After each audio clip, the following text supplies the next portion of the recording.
सर्व लाडक्या बहिणींसाठी सरकारने दिल्या 3 आनंदाच्या बातम्या। प्रत्येक लाडकी बहीण खुश होणार, कारण की सर्व नियम रद्द केले।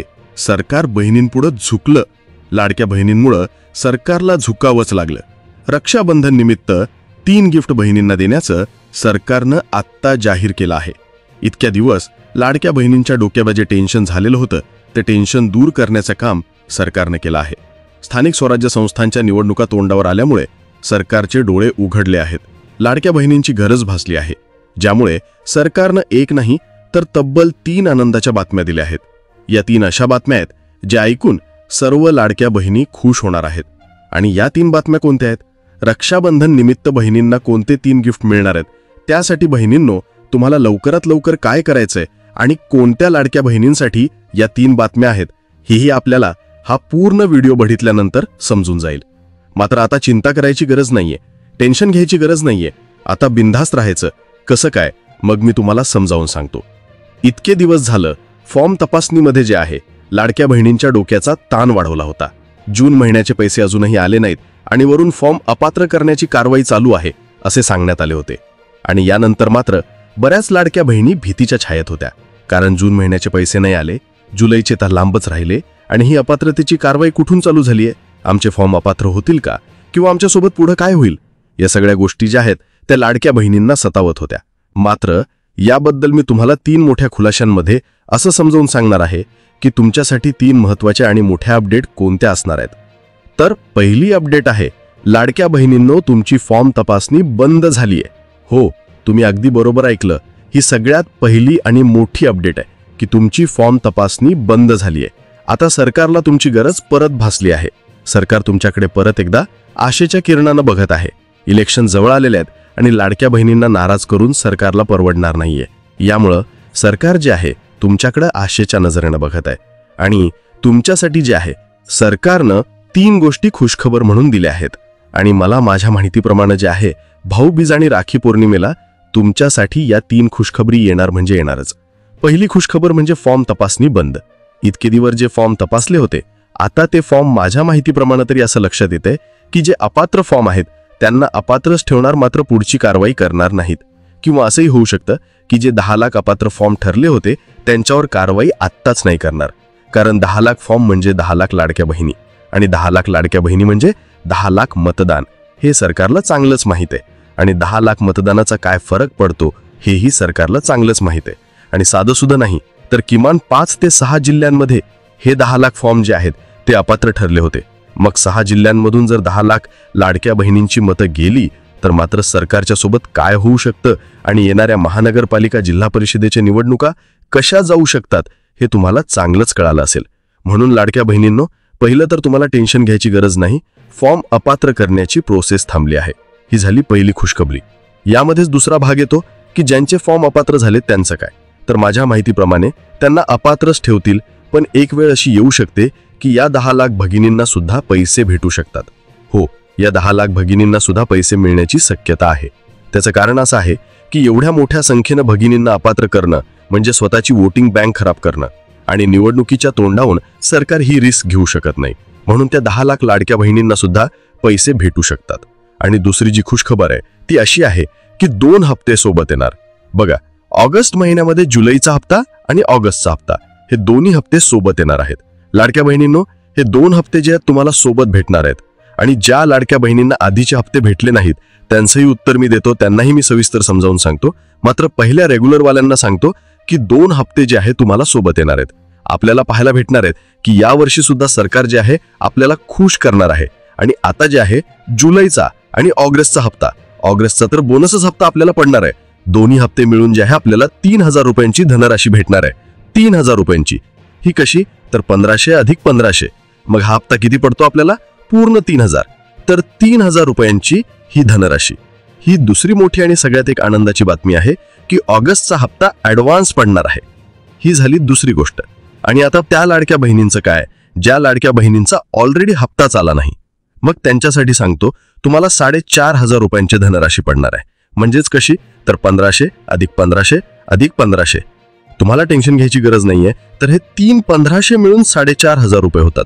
हे 4500 रुपये तुम्हाला जे आहे आता पडणार आहेत, तीही कधी, राखी पौर्णिमेला म्हणजेच रक्षाबंधनला ही बहिणींसाठी सगळ्यात मोठी ओवाळणी, सगळ्यात मोठं गिफ्ट आहे आणि ही सरकारकडून दिली जाणारी भेट असणार आहे. आणि ही गिफ्ट जी आहे प्रत्येक लाडक्या बहिणीला भेटणार आहे. आता एक गोष्ट आणखीनही तुम्हाला सांगतो, तिसरी खुशखबरी जी आपल्यासाठी खूप महत्त्वाची पण आहे. मात्र लाडक्या बहिणींनी नाराज नाही व्हायचं. ज्यांना जे आहे जूनचा हप्ता आला नाही त्यांच्यासाठी सुद्धा 4,500 रुपये देण्याची सरकारची तरतूद असणार आहे. त्यांचाही हप्ता रेग्युलर दिला जाणार आहे. म्हणजेच याचा अर्थ काय होतोय की जूनचा हप्ता ज्यांचा पेंडिंग आहे त्यांना, जुलैचा हप्ता ज्यांचा रेग्युलर आहे त्यांना, आणि ऑगस्टचा हप्ता म्हणजे हे तीनही हप्ते. ऑगस्टचा हप्ता जे आहे तो इन ॲडव्हान्स भेटणार आहे. ॲडव्हान्स कारण 9 तारखेला रक्षाबंधन आहे, हे ॲडव्हान्समध्ये पैसे मिळणार आहेत. आणि याचं वाटप सुरू कधी होणार आहे तर ऑगस्टची 5 तारीख ही डेडलाईन आहे. या ऑगस्टच्या 5 तारखेपासून एकतर वाटप सुरू होऊन 9 तारखेला संपेल, नाहीतर या जुलैच्या 28 तारखेपासून ऑगस्टच्या 5 तारखेपर्यंत हे पैसे वाटले जातील. म्हणजेच ही रक्षाबंधनची खास भेट असणार आहे आणि येणाऱ्या इलेक्शनची पायाभरणी असणार आहे.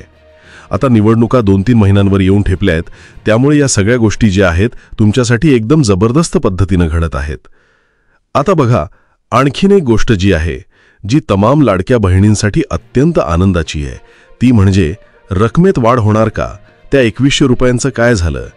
तर आता या 2100 रुपयांबद्दल अत्यंत पॉझिटिव्ह सिग्नल आलेले आहेत. 2100 रुपये जे आहे सरकार करणार असल्याचं वृत्त एका वृत्तवाहिनीने दिलं आहे. मात्र त्या वृत्तवाहिनीने आपल्याला हे 2100 रुपये सरकार का करणार याबद्दल जे आहे सविस्तर समजून सांगितलेलं आहे. अद्याप सरकारकडून कोणती अधिकृत पुष्टी जरी आलेली नसली तरी ती वृत्तवाहिनी सांगते की सरकारच्या तिजोरीवरचा भार जे आहे ते अपात्र ठरलेले फॉर्म कमी करणार आहेत. जे लाखो फॉर्म अपात्र झाले आहेत त्यामुळे वाचलेला पैसा सरकार आता पात्र भगिनींना देणार आहे. त्याच अपात्र फॉर्मचं बजेट जे आहे सरकार आता 2100 रुपयांकडे वळवणार आहे आणि लाडक्या बहिणींना खुश करणार आहे. यामागचं गणित समजून घेऊया. समजा 10 लाख अर्ज अपात्र ठरले तर 1500 रुपये प्रति महिना या हिशोबानं सरकारचे दरमहा 150 कोटी रुपये वाचतात. विचार करा, 150 कोटी रुपये प्रत्येक महिन्याला. हाच वाचलेला पैसा सरकार पात्र भगिनींना वाढीव रक्कम देण्यासाठी वापरू शकते. 1500 रुपयांवरून 2100 रुपये म्हणजे 600 रुपयांची वाढ. हा वाढीव भार उचलण्यासाठी अपात्र फॉर्ममुळे वाचलेला निधी अगदी सहज वापरला जाऊ शकतो. कोणत्याही परिस्थितीत ही योजना बंद करायची नाही हे सरकारचं ठाम म्हणणं आहे. त्यामुळे योजना चालू ठेवून रक्कम वाढवणं हा सरकारसाठी सर्वोत्तम पर्याय आहे. आणि ही घोषणा कधी होऊ शकते तर सूत्रांच्या माहितीनुसार दिवाळीच्या मुहूर्तावर सरकार ही घोषणा करू शकतं. दिवाळी म्हणजे आनंदाचा सण, दिव्यांचा उत्सव, आणि याच सणाला सरकार आपल्या लाडक्या बहिणींना 2100 रुपयांची गोड बातमी देऊन हा आनंद द्विगुणित करू शकतं. यामुळे सरकारला सहानुभूती आणि मतं दोन्ही मिळण्यास मदत होईल. आता आपण त्या तिसऱ्या आणि अत्यंत महत्त्वाच्या मुद्द्याकडे वळूया. तो म्हणजे अपात्र कोण ठरताय आणि पात्र कोण आहे याबद्दलची स्पष्टता. बऱ्याच भगिनींच्या मनात भीती आहे की आमचा फॉर्म तर अपात्र होणार नाही ना. तर भगिनींनो, अजिबात घाबरू नका. नियम अगदी स्पष्ट आहेत. ज्या लाडक्या बहिणी सरकारी नोकरदार आहेत, ज्यांच्या नावावर 2.5 लाखांपेक्षा जास्त वार्षिक उत्पन्न आहे, किंवा ज्यांच्या नावावर मोठी प्रॉपर्टी म्हणजे शेतजमीन किंवा शहरात मोठं घर आहे, त्याच अपात्र ठरत आहेत. यामध्येही काही गोष्टी समजून घेणं गरजेचं आहे. सरकारी नोकरदार म्हणजे कायमस्वरूपी नोकरीत असलेले कर्मचारी. कंत्राटी किंवा मानधनावरील कर्मचाऱ्यांनी त्यांच्या विभागाच्या नियमावलीनुसार खात्री करून घ्यावी. 2.5 लाखांचे उत्पन्न हे कुटुंबाचे एकत्रित वार्षिक उत्पन्न आहे. आणि प्रॉपर्टी म्हणजे व्यावसायिक किंवा मोठी मालमत्ता. गावात छोटं घर असणाऱ्या किंवा नावावर अगदीच कमी जमीन असणाऱ्या भगिनींना घाबरण्याचं काहीही कारण नाही. ज्या भगिनी या नियमांमध्ये बसत नाहीत त्या 100% सुरक्षित आहेत. त्यांनी टेन्शन घ्यायची काहीही गरज नाहीये. म्हणजेच लाडक्या बहिणींनो, सगळीकडून तुमच्यासाठी आता आनंदाचे दिवस आलेले आहेत. तर या 3 मोठ्या घोषणा आपण पुन्हा एकदा सारांश रूपात पाहूया. पहिली मोठी खुशखबर, फॉर्म अपात्र करण्याची प्रक्रिया थांबवण्यात आली आहे. आता कोणत्याही पात्र भगिनीचा फॉर्म तपासणीच्या नावाखाली थांबवला जाणार नाही. दुसरी मोठी खुशखबर, रक्षाबंधनला पैशांचा पाऊस. ज्यांना नियमित हप्ते मिळत आहेत त्यांना जुलै आणि ऑगस्टचे असे 2 हप्ते मिळून 3000, आणि ज्या भगिनींचा जूनचा हप्ता चुकला होता त्यांना जून, जुलै आणि ऑगस्ट असे 3 हप्ते मिळून 4500 रुपयांची मोठी रक्कम खात्यात जमा होणार आहे. आणि तिसरी सर्वात मोठी खुशखबर, 2100 रुपयांची तयारी. अपात्र फॉर्ममुळे वाचलेल्या पैशातून सरकार लवकरच, कदाचित दिवाळीपर्यंत, योजनेची रक्कम 1500 वरून 2100 रुपये प्रति महिना करण्याच्या तयारीत आहे. ही तर फक्त सुरुवात आहे. येणाऱ्या काळात लाडक्या बहिणींसाठी सरकार आणखी मोठ्या घोषणा करू शकतं. निवडणुकीच्या तोंडावर मतदार, विशेषतः महिला मतदार, हेच राजा आणि राणी असतात. त्यामुळे तुम्हाला आता चिंता करायची नाही, फक्त आपल्या बँक खात्यात पैसे पडण्याची वाट बघायची आहे. भगिनींनो, ही होती तुमच्यासाठीची सर्वात मोठी आणि आनंदाची बातमी. तुम्हाला आता काय करायचं आहे? फक्त एकच काम. आपल्या हक्काच्या माहितीसाठी आणि प्रत्येक लहान मोठ्या अपडेटसाठी आपल्या चॅनलशी जोडलेले राहा. जर तुम्हाला आमचा हा व्हिडिओ आवडला असेल तर मात्र लाईक करायला आणि चॅनलला सबस्क्राईब करायला विसरू नका. आपल्या चॅनलवर लाडक्या बहिणींचे प्रत्येक अपडेट आपण नियमितपणे आणि सर्वात आधी देत असतो. हा व्हिडिओ प्रत्येक गरजू बहिणीपर्यंत पोहोचवा. तुमच्या मैत्रिणींना, तुमच्या नातेवाईकांना शेअर करा, जेणेकरून कुणीही या महत्त्वाच्या माहितीपासून वंचित राहणार नाही. चॅनलला सबस्क्राईब करा आणि त्या शेजारी असलेल्या घंटीचं बटन म्हणजेच बेल आयकन नक्की दाबा. म्हणजे आमचा नवीन व्हिडिओ आला की तुम्हाला लगेच कळेल. तुमच्या मनात काही प्रश्न असतील, काही शंका असतील तर खाली कमेंट बॉक्समध्ये आम्हाला नक्की विचारा. आम्ही तुमच्या प्रत्येक प्रश्नाचे उत्तर देण्याचा नक्की प्रयत्न करू. कृपया लक्षात घ्या की ही माहिती सध्या उपलब्ध असलेल्या बातम्या आणि सूत्रांवर आधारित आहे. अंतिम निर्णयासाठी आणि तारखांसाठी अधिकृत सरकारी घोषणेची प्रतीक्षा करावी. धन्यवाद.